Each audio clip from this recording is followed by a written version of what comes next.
In this video, I'm going to talk about adding and subtracting rational expressions with like denominators. And in my previous videos, I've talked about how rational expressions are just fractions that contain polynomials. They can be monomials, binomials, trinomials, or even bigger than that. We're going to follow the same rules for adding and subtracting fractions and when we add and subtract rational expressions. So let's just remember what those rules are for adding and subtracting fractions. First of all, the fractions have to have a common denominator. These already do have a common denominator. We have 1/12 plus 7/12. When your fractions already have a common denominator, that denominator is going to stay the same, and you're going to add your numerators. 1 plus 7 is 8. Think of it as counting twelfths. If you have 1/12 and you get 7 more twelfths, now you're going to have 8 twelfths. Now 8 twelfths is not in simplest form, so we're going to get that in simplest form by dividing by the greatest common factor on the top and the bottom, and that reduces to 2/3, which would be our final answer there. Alright, so we're going to do that same thing here. 2 over 5p minus 7 over 5p. Now, these already have a common denominator, the monomial 5p, so we should be able to combine them by subtraction this time. 2 over 5p minus 7 over 5p. 2 minus 7 is going to be negative 5 over 5p. Now this can simplify because these are both divisible by 5. And so if I divide the top and the bottom by 5, that's going to leave me negative 1 on the top and positive 1 on the bottom. So I'm going to be left with negative 1 over p. I don't have to put this 1 here because it's understood to be right there. So we could simplify after we add or subtract. All right, let's look at another one. 2 over 3d plus 5 plus 7d over 3d plus 5. Okay, once again, first thing I check is that my denominators are the same, and they are. So I'm able to combine these or write it as one fraction. On the tops I have 2 plus 7d. Now 2 and 7d are not like terms, so I cannot technically add those together, but I can write them as a binomial in the numerator. 2 plus 7d over 3d plus 5. Now, the only way I could simplify this is if I had matching binomials on the top and the bottom, which I do not, or if either one of these would factor, and then once we factored, something might simplify. But I don't see a greatest common factor in the top or the bottom, and so this is as far as we can go here. Alright, the next one, x squared plus 2 over x plus 3 plus 4x plus 1 over x plus 3. Okay, so here again, we already have a common denominator. We're going to combine our numerators and write it as one fraction over this common denominator. Now, when I combine my numerators, I can only combine like terms. I'm going to write the polynomial that I get in order by descending powers of the variable. So when I look at the top, I only have this term as far as x squareds go.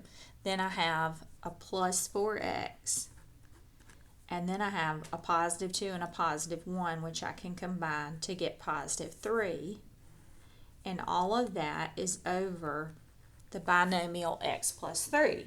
Now, as this is, I cannot simplify anything, but this is a case where we want to look to see if anything will factor, just like we looked up here.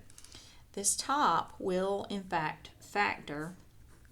We're looking for what multiplies to get positive 3 and adds to get positive 4. and that's going to be positive 3 and positive 1. So the top does factor. And once we get that factored, we see that we have some matching binomials here on the top and the bottom. X plus 3 over x plus 3 just becomes 1. And we don't have to write that 1 because we have something else here. And the answer is just x plus 1. If we did write the 1 times x plus 1 is just x plus 1. That's why there's no need to write the 1 there. All right, so now all of these that we did a subtraction right there. I was going to say all of them have been addition. But before we go into subtraction any further, I want to remind you that when we subtract polynomials, anything that has more than one term anyway, we have to remember that this minus distributes through the second set of parentheses. And so this would end up 3x plus 4 minus 5x minus 2. It goes through that second set of parentheses and changes those signs. And then we could combine our like terms here. A positive 3x and a negative 5x is negative 2x. A positive 4 and a negative 2 is positive 2. Okay, so I don't want you to forget about what happens when you're subtracting something that has more than one term. So let's check out a problem where we're going to have to do that.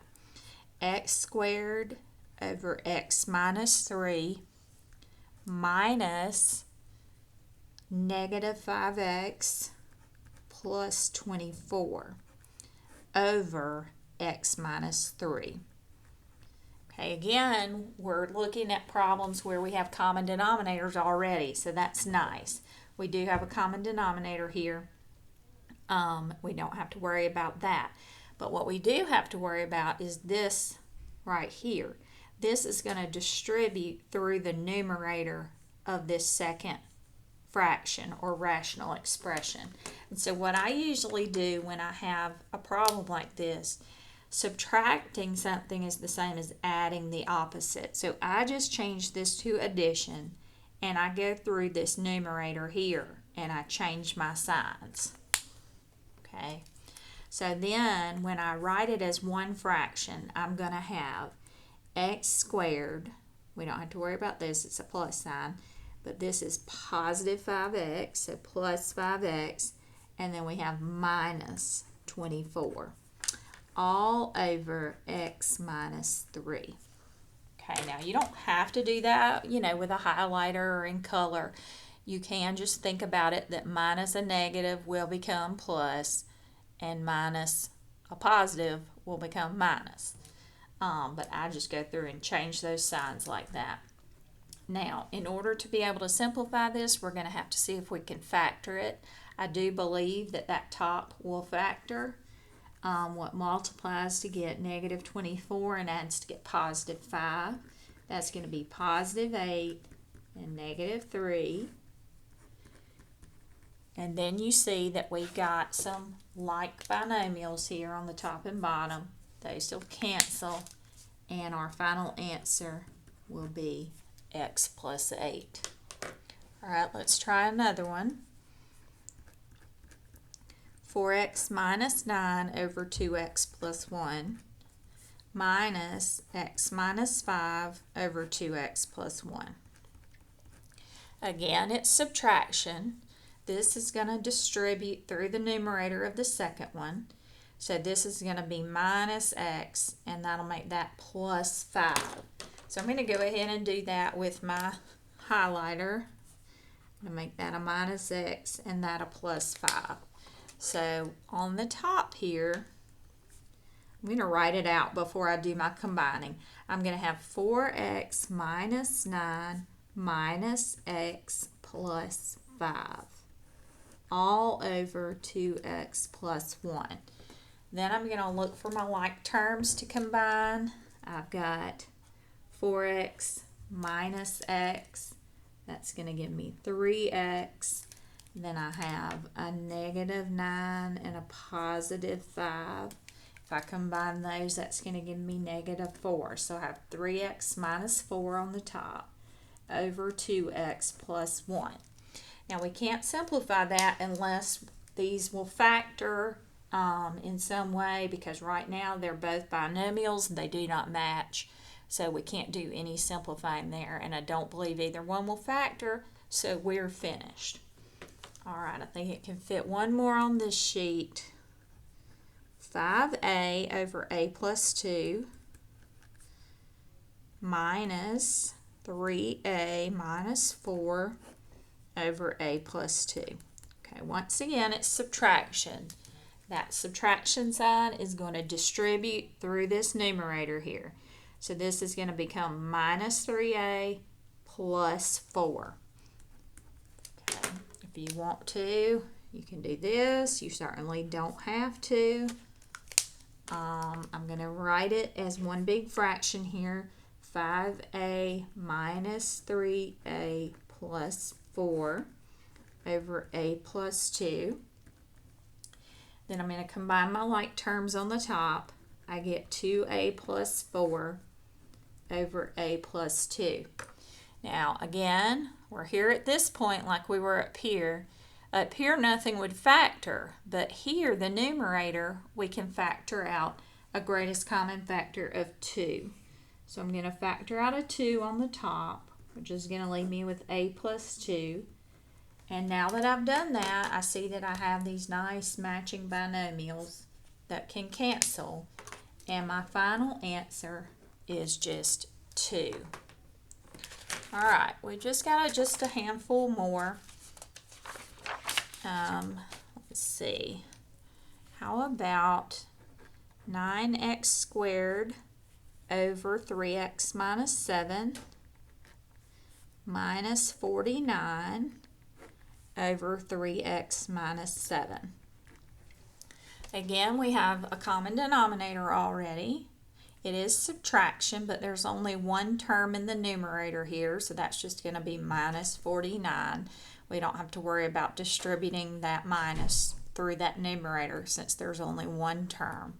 I am going to go ahead and combine these and write it as one fraction. So I have 9x squared minus 49 over 3x minus 7. Now I want to take a look at that and see if I can factor anything. I can factor the numerator. The numerator is the difference of squares. We know that because 9 is a perfect square, x squared is a perfect square, 49 is a perfect square, and it's subtraction. So that is going to factor to 3x plus 7 and 3x minus 7. And then on the bottom we have 3x minus 7, and you see we've got matching binomials there on the top and bottom, so those can cancel, and our final answer on that one is 3x plus 7. Okay. The next one, I'm going to put some trinomials in this one.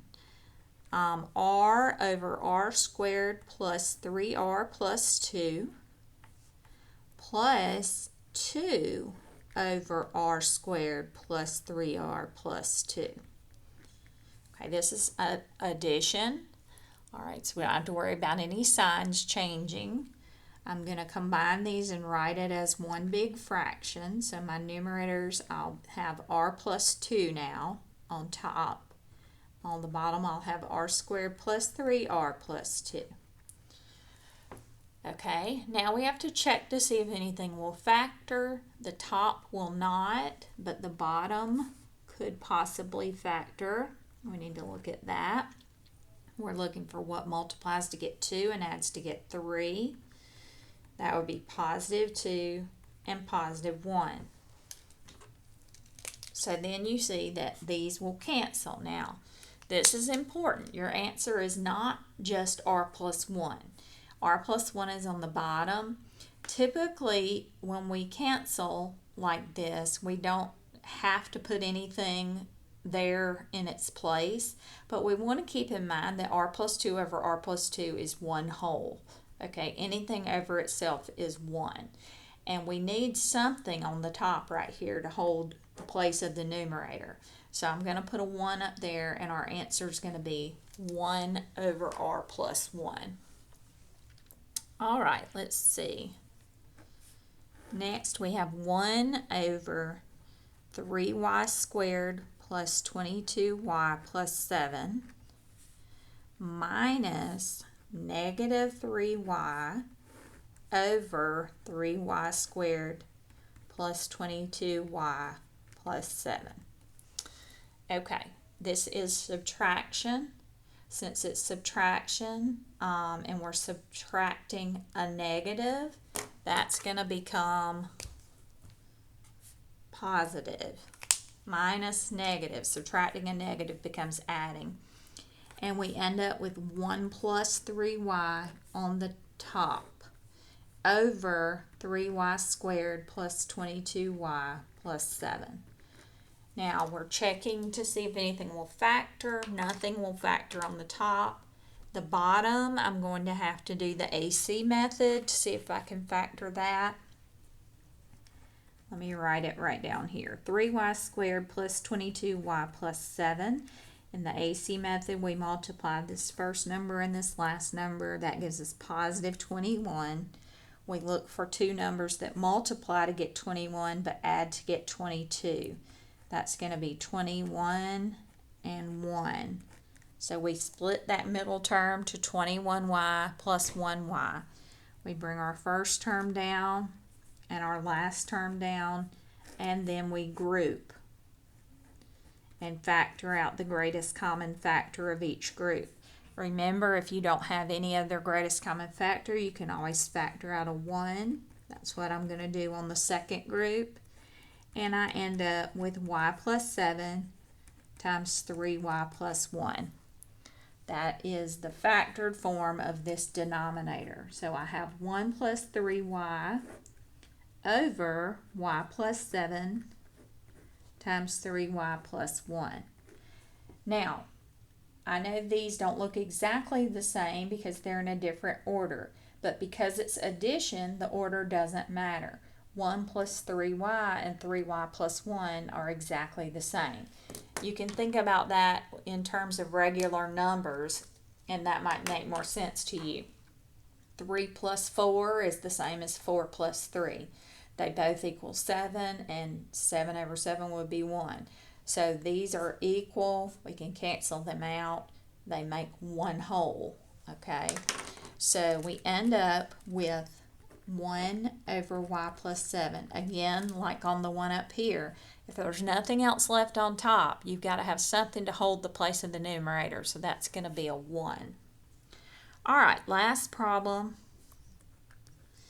5 over, I didn't leave myself much room, 2x squared plus 13x plus 20 plus 2x over the same denominator, 2x squared plus 13x plus 20. Okay, once again, we already have a common denominator.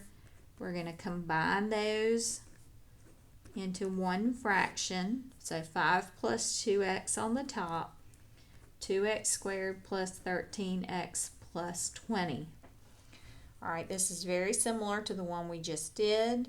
You're going to have to try to factor the bottom with the AC method. I'm not going to show all my work this time. If you watched me do this one, maybe you should pause the video and see if you can do this one. And then come back and unpause it, and I will show you what that factors to. So the bottom ends up factoring to 2x plus 5 times x plus 4. And just like up here, even though these are in a different order, those are equal. We can cancel those. They make one whole. And our final answer is 1 over x plus 4.